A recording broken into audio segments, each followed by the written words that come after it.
So, yeah, Kitty, Cecilia, Abby. Social distance. I know. They should turn the name cards around so you can see where you're going, right? Yeah. Okay. Well, good afternoon, and welcome to our second First Four News Conference in Blacksburg. Tomorrow night's 9 o'clock tip will feature the Vanderbilt Commodores and the at-large Columbia Lions out of the Ivy League making their first NCAA tournament appearance. And we are joined here on the days from farthest to nearest to me by Abby Shue, Cecilia Collins, and Kitty Henderson. We'll be taking questions here in the conference room as well as on Zoom. If you're on Zoom, raise your hand and I will unmute you and address you. If you are asking a question, please provide your name and media affiliation when you ask that question. And to everybody in the room, recording video of press conferences is prohibited. So we will go ahead and open up the floor for questions. None here in the room. We'll wait for some questions on Zoom, but I want to ask you all this. Of all of the reactions I saw during the selection show on Sunday night, I think this group's was the most fun to watch. I'm not sure if you even knew that the camera was in the room, because it didn't look like it. Everybody just celebrated, totally unaware of what was going on. But describe that moment to get to this point after coming so close last year. You got here this year. We'll start with Abby on the far side. Yeah, I keep telling everyone I'm going to remember that moment the rest of my life. I think our celebration just sums up the type of team we are. I think we had a bloody nose and everyone's just tackling each other, but we were just so happy, and to be able to do it with this group, it means so much. And like you said, like what we've been through the last couple of years, it's just it's a long journey coming, and we're just so excited to head into this tournament. And Cecilia, your thoughts? Yeah, I think that day was kind of a roller coaster of emotions, to say the least. So ending off on that high note was definitely a lot better of a feeling. But yeah, like Abby said, this team is just super special. So I'm just super excited to get going in the tournament. And we know the job's not finished. We want to do some damage. So. Kitty, how about your experience on Sunday? Yeah, they said it pretty well, but I think, there was all sorts of emotions in that room. There was tears, there was happiness, there was everything, and I think it just summed up, like, our love for each other and the way that we've worked so hard to get to that moment. I think that last year, obviously getting so close, I think it meant that much more this year. But, yeah, like C said, we're ready to go, and we know the job's not done. So you're ready to go, but on a really short turnaround. You've got to travel. You've got to get here to Blacksburg. You're probably not going to have time to get on the court until today. What has the preparation process been like for Vanderbilt? Kitty, we'll start with you. Yeah, we are very lucky. We have an insane coaching staff that will literally study the other team until 4 a.m. or whatever it takes. So they've prepared us really well. We've obviously got our scouts, and we're ready to go with their actions and their personnel, and we've obviously been watching film as well. But I think there's also a big focus on us and what we need to do in this game. So as much as you can look at the other team, I think you also have to think about what actions you're doing, and that's kind of what we've been focusing on ourselves and how we're going to attack the game and how we're going to play our best basketball together. Do they mind that you'd call them an insane coaching staff? No, they know that that's a good thing. We love crazy people at this program. Cecilia, you're new to the fold for this season. Obviously, this is a university that has great academic tradition and reputation, but what did you think you were getting into when you came to this program? Yeah, I've talked about it before, but like even the first time I talked to Coach G, I knew this program was something special. The way that she was able to transform this program in a few years even, and just looking back and watching them and how connected they were last year, even despite not making the tournament. Like I said, it's just special. So being able to come here in my first year and make the tournament is obviously something I'm super grateful for, and that wouldn't have happened without them. So, Abby, for you being here for the long haul with this program and culture building and building to this moment, what has this meant for you to see it come to fruition, to see this NCAA tournament berth come out of your hard work and the hard work your team has put in? Yeah, it means a lot. When Coach G was recruiting all of us, she had this vision in mind and knew that, this program was capable of it. So just to see her blueprint kind of come to life, it just means so much. And every team I've been a part of here, all the seniors that have graduated, like they're a part of this just as much as we are. They've helped build this just as much as we did. So it's so, like Coach E always says, it's hard to do something for the first time as a program, but it's so worth it to go through all that hard stuff. So I'm just so happy to be part of this program. We'll take our first Zoom question from Mark Berman of the Roanoke Times. Mark, you are unmuted. Congratulations, guys, on making it to the NCAAs. Abby, I was curious, why do you think, what is about this year's team? Why was this the team to get that goal accomplished? Yeah, I mean, I think we're just the young girls that have come in and, like, the players like Cece, like our transfers coming in, we're just so mature at every level. So I think I also want to give the credit to the seniors that graduated last year. They've kind of helped build this culture, and I think we withheld it and almost like stepped it up a level this year. So I think just learning to play together, and I don't really see our freshmen as freshmen. I think they've came in and made an impact right away. So I think just having those types of players around you, it really makes us a better team. Are you guys annoyed that you have to play a first 4 game and can't go right to the round of 64, or are you okay with having to play tomorrow? Oh yeah, we're totally fine with that. I mean, we kind of see this as a revenge game. We've played Vanderbilt in the past, and we're just super, grateful for this opportunity. So we'll play any day of this week. So we're just happy we get to continue our season with this team. For the folks around here that'll be coming to the game tomorrow, I mean, do you think this be a fun game to watch? Will you be a fun team to watch? Let's go with Cecilia, then Kitty on that. Yeah, I mean, I think we're a pretty fun team to watch, if I do say so myself. But, yeah, I mean, I think it's going to be a competitive game. I mean, obviously, Vanderbilt's a good team. Any team that gets into this tournament is a very good team. So, like we said before, we're going to come in prepared and ready to go. But, yeah, I think it'll be a good game. And Kitty? Yeah, echo that. I mean, I think Abby's been talking about our culture, and I think you can see that in the way that we play together. So, yeah, we're looking forward to showing you that tomorrow, and it will be a good game to watch for sure. All right, Rob, I'm going to unmute you. Go ahead. Rob Brown, Ivy Hoops Online. This is for all the players. Talking to Coach G week in and week out, it always seems to be the wins are, the team followed the plan, and when things don't go well, it's like, they didn't follow the plan. Kitty, you mentioned it a few minutes ago that the coaching staff is going to get you prepared. How do you guys make sure that you do your thing, you follow the plan to the T? Yeah, I mean, I think we always say that we fall back on our preparation, and so I think it does start with practices like today and even practices that we had yesterday. I mean, you have to kind of get into the groove and kind of set that standard in practice. So we've been doing that all week, obviously, and then also just like mentally preparing ourselves. I think that's a really big thing as well, and knowing the game plan in your head so that when you are like obviously have pressures and the defense is on you, like you know what you're doing and you're calm in that moment. So I think that preparation is a really big part of that. Yeah, and obviously going off what Kitty said, I think a lot of times when we're not sticking to that game plan, we're just getting disconnected. So just making sure like we stay connected like the whole entire game, bringing each other in, even if it's after a turnover or whatever, missed shot, making sure that we stay connected and, keep reminding ourselves what we're supposed to be doing. Anything else, Rob? Yeah, just I guess for Kitty and Abby, any recollection from the game last November? I mean, I know Sasha Washington was the only main player to come back for this game on Wednesday, but do you remember the pace or the style that Vanderbilt played? We'll start with Abby and then Kitty.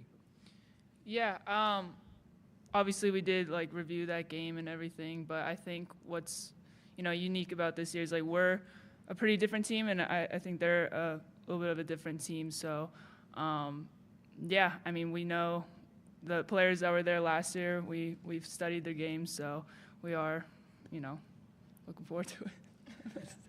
Yeah, I mean, I think like Abby said, we are two really different teams to last year, but I think the biggest thing that Abby also mentioned before is this is kind of like a revenge game. I don't think we gave them our best last year, so definitely looking forward to giving them that tomorrow. Brad Lake from WNBA Swish, go ahead. Hi, ladies. Brad from WNBA Swish. Can you speak of the Ivy League championship game? You ladies played a really hard-fought game against Princeton. What did you learn from that game, and how are you going to prepare for tomorrow's game? Let's start here with Kitty. Yeah, I think, we did fight really hard in that game, but I don't think that we stuck to our culture and our, the way that we want to play.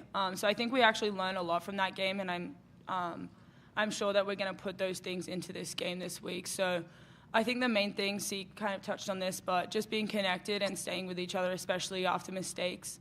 It's going to happen, it's inevitable, but I think that the responses you have to those mistakes is the most important thing.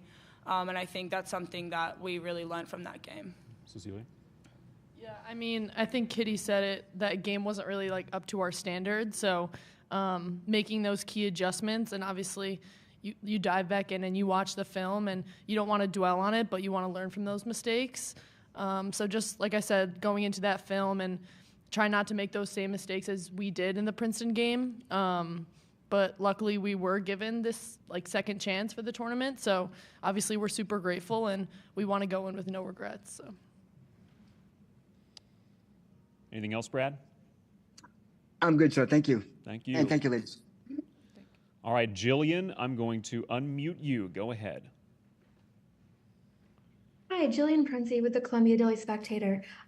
With this bid alongside Princeton's, the Ivy League is now a two-bid league. What do you think this means generally for the profile of Ivy League basketball on the national stage? Cecilia, then Abby. Yeah, I mean, I think it's super cool that, obviously a mid-major conference can get a two bids to the tournament. We obviously having our tough non-conference schedule, that obviously helps you a lot. So yeah, I mean, like we said before, we're super grateful, but we all obviously thought that we deserved this chance. And I think Coach G, even after that Princeton game, made a great case for us and why we should have this chance to be in the tournament. But yeah, like I said, we're just super grateful, and I think this goes to show you can't overlook mid-majors. Yeah, I think Cece said it really well. I think the Ivy League is one of the most competitive conferences in the country, so I think us having a two-bid was a long time coming, and I think we have a chance to prove why we deserve these two bids, and yeah. Anything else, Jillian? No, I'm good. Thank you. Okay. Any other questions via Zoom? Any other questions in the room for our student athletes from Columbia? We'll give Zoom a second. Anybody here been to Southwest Virginia before? Is this first time for most of this crew? I played Virginia Tech last year. With Bucknell? Yeah, with Bucknell. I think it was our second game, so this is my second time being here. So I'm familiar. Well, welcome to Blacksburg, and best of luck tomorrow. And those are our Columbia University student athletes as the Lions will take on Vanderbilt in the first four game tomorrow here in Blacksburg. Thank you for your time today. Thank you. This press conference and all press conferences of the NCAA Women's Basketball Tournament will be available in the NCAA Digital Media Hub at ncaa.veritone.com. Columbia head coach Megan Griffith is up next.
Yeah, This is a Carolyn first. asked me to give you a hug, so I'm going to do that, but I was like, he might think I'm a creep. Yeah. Thanks. Yeah. Well, Megan Griffin, the 8th season. Get our T's and our TH, yeah. TH, Griffith, yes. yeah. I was looking at 8th and Griffith It's at all the good. same time. It happens, Family Guy. But she is Columbia basketball, two-time Ivy League Coach of the Year, and a 2007 Columbia University graduate. We'll open it up for Zoom questions, but I'll start with this. I asked your team about the moment they found out they were in, and what we saw on television was this awesome display of joy. How did you experience it from your seat, and what were your emotions about that moment with your history and with your buildup of this program? Ooh, it gives me chills just thinking about it. It was so special, and the word joy is exactly, it was the purest form of joy I think I could have even, that's the perfect word for it. I was sitting next to our associate coach, Tyler Cordell, and who's my best friend, and, you know, that moment was to be shared, I think, for us. Like, you know, I pretty much tackled her, and when I saw our name pop up, and again, our staff and our players, everybody that's been here since I came back home to Columbia has really helped us pave the way, and it's taken every step that we've taken. That's what I'm most proud of, is that we didn't skip steps to get here. You know, we didn't just get good in a year. You know, it's taken a lot of time. So that was just, you know, an accumulation of 7.5 years of work, and you know, we got to enjoy it in that one moment, which was very special. I asked Abby about building culture from year to year to year, but last year, after being one of the first teams out to this year, what do you think were the changes in terms of whether it was approach, whether it was scheduling, whether it was, you know, whatever factors to get over the hump and to get in? Yeah, there's a few. I honestly think we had no national relevance before last year, right? We were talked about a little bit. You know, we had been competitive in the Ivy League.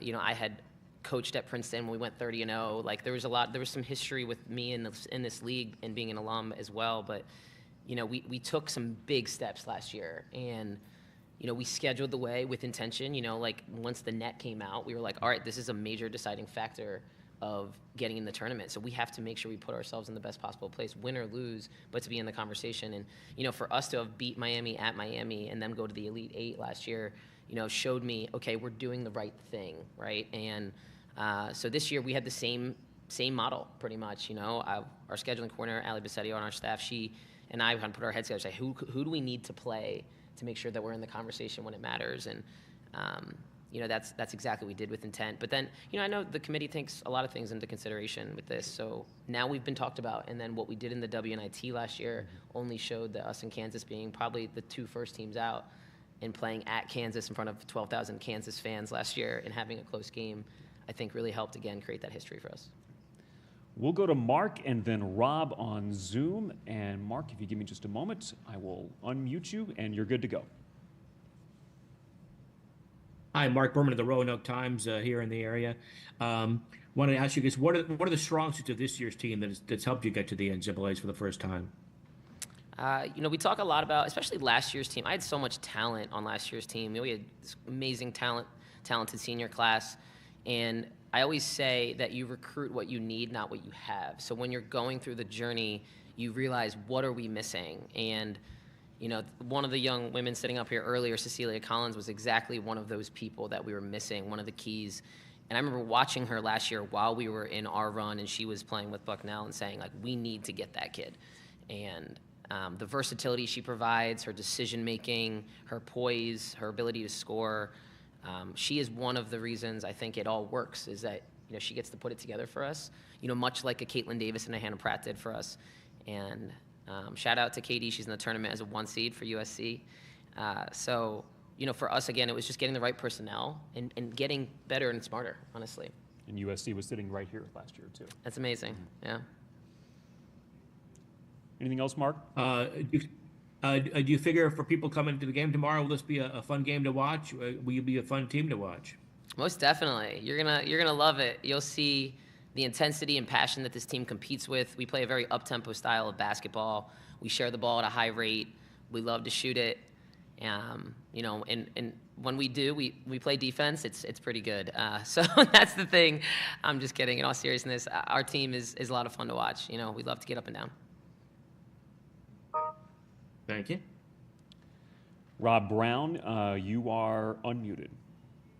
Thanks. Hi, Coach. How you doing? Hey, Rob. Saturday night, you talked about the importance of Abby being seen by basketball fans across the nation. When fans tune in tomorrow night, what do you want them to know about Abby, your team, and the conference? Mm-hmm.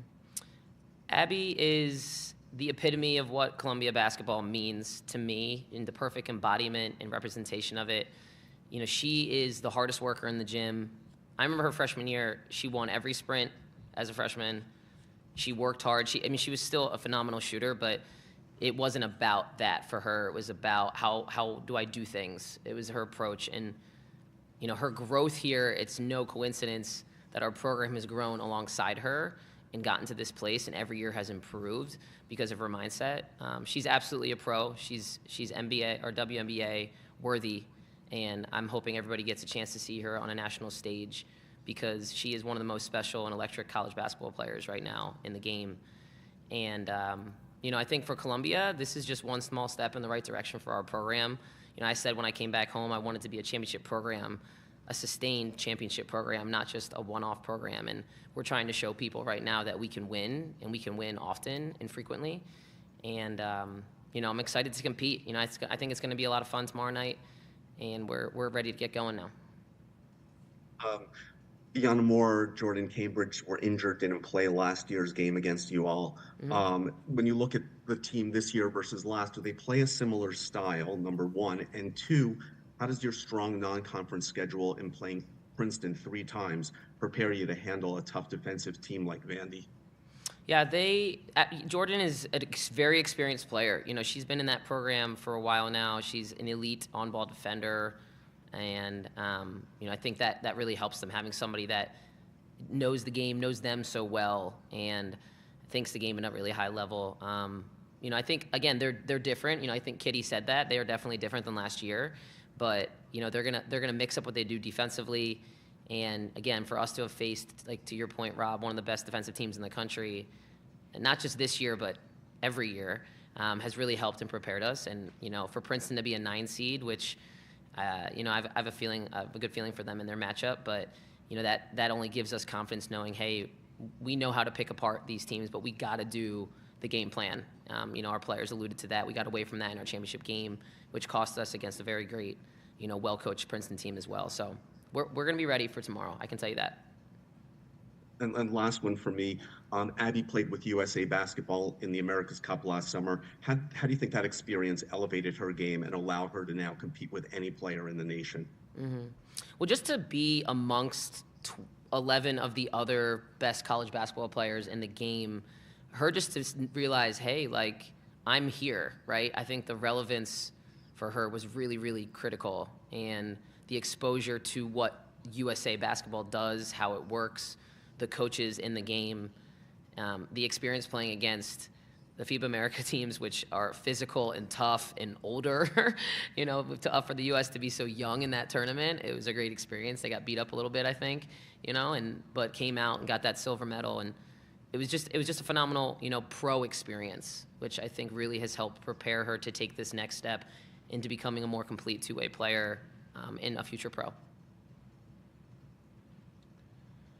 Okay, Brad Lake, you are unmuted. Hi, Coach. Brad Lake from WNBA Swish. Was there any moment or moments during the season being in the Ivy League, such a competitive league, when you really saw the team gel and come together and be battle-tested?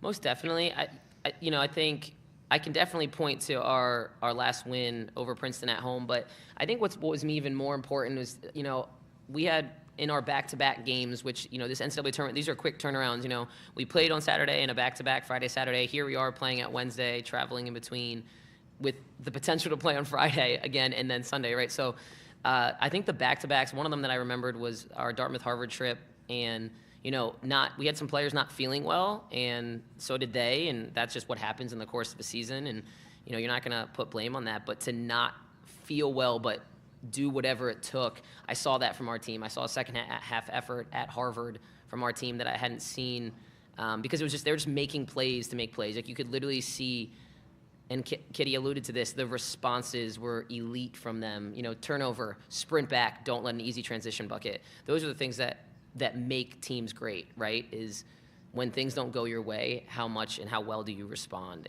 And that's why that game and that weekend was really a key moment for me. And speaking of the Ivy League, now that you have the 2-bid, the league is being talked about, what does that say about these mid-major conferences going forward? It shows hope, I think, for everybody that the NCAA is watching us and the committees are watching us and that our body of work matters. I think that you need to have these small successes so that every other mid-major program and conference in America can say, hey, we can do that, right? Because it takes somebody to do it first or second for you to believe that, hey, I can do this too, and this is something that can be replicated. I was at Princeton when we got the only other at-large berth in conference history in 2016.